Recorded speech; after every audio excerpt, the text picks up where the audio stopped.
I'll tell you what, folks, I've got this under the Scores on the Doors banner. But there's no real scores on the doors tonight because, you know, if none of the free boys make profit, I just don't do a video. Because they'll tell you themselves when they lose. And from what I can see, nobody's made money today. It's been a poor day. But there was one thing I wanted to mention, and it was yesterday that race we'd all waited on, the old Fighting Fifth. What a strange race again. It was very much like the Champion Hurdle, as many said. Very, very strange. And again, the same horse picks up the pieces. But I felt so sorry for Endo at the end. When Henderson was interviewed, I don't know if you've seen it, it was really, really sad. He's at the stage where he's completely pulling his hair out. He really is. He's saying, I just can't believe it. He said, jumped the first hurdle, I thought, great, we're back in business. Second hurdle, boom, gone. He said, and we've seen nothing like that at home. He said, at home, the horse is every bit as good as when winning the Champion Hurdle. It's absolutely flying. He said, we've come out with confidence today. And now I'm thinking, what more can I do? I've done everything I can to improve its jumping, and I think I'm getting there. Then it comes to a race course, and the book goes out the window. He said, I just don't know what I can do. He's contemplating now the flat. He was half joking about going for a maiden. I thought to myself when it fell, I thought, should I look for a prize now for the Ascot Gold Cup? Because I know it was mooted 18 months ago. Even before it started falling, they might look down that route in the summertime. And then I think he said at the end of the season, he said, no, we won't. He's too good a horse. We can win all the best races over jumps. No, we won't be going on the flat. Now he's talking of the flat. I'm thinking probably the price was bigger, he said, than it'll be today. But the Ascot Gold Cup, there could be something in that. There could be. I mean, I'm hoping if it's doing as well at home as it's doing, they won't fully knock it on the head yet. They'll give it maybe one more go. But the downside with this, they could give it another go, could run a brilliant race in a prep maybe for the Champion Hurdle, then do the same again in the Champion Hurdle.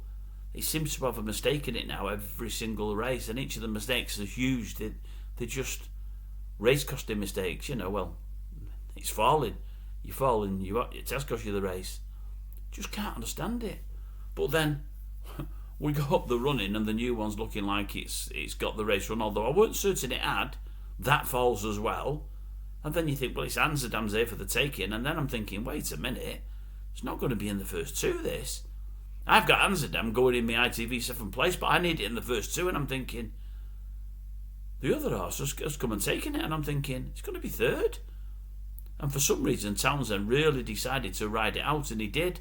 And in the end, on the line, I think it was second comfortably. I think he stopped riding for a couple of strides because he knew he'd got second place. But Nemean Lion at one time looked like it was going to be second.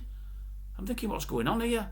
I can't quite understand why he rode at Amsterdam so vigorously. I'm only thinking he felt it wasn't 100% cherry ripe and he wanted to educate it and he wanted to see how it was going to do in a better class race with the likes of the Champion Hurdle on the far horizon. I don't know, he didn't half ride it for a horse that looked like it was spent. Or looked like Nemean was going to come and take it for second. He was determined he wanted second place. So, you never know. There might be more to come from that horse, but just an unsatisfactory race in the end. And honestly, I felt so sorry for Endo. Heard something on ITV Racing. That's, what's her name? You'll know her name, I can't. Is it Leona May? Is it Leona Mayer? She's talking to Jeremy Scott about Golden Ace. She said to him, it's an unbelievable training performance, presumably. So what's that then? Is it an unbelievable training performance? Are you presuming it is? Is it not? And then she went on, the Golden Ace. She's a bit of a sassy, classy mare. That's Golden Ace. She's a sassy, classy mare. Not a dude, a sassy, classy mare. And I thought, and she's getting paid for this? She's getting paid for this? I don't know. Right, I love you and leave you. As I say, that's it for Scores on the Doors. No real scores because there's none there to report. Just a couple of thoughts on yesterday's horse racing. Just to keep in touch more than anything else with you.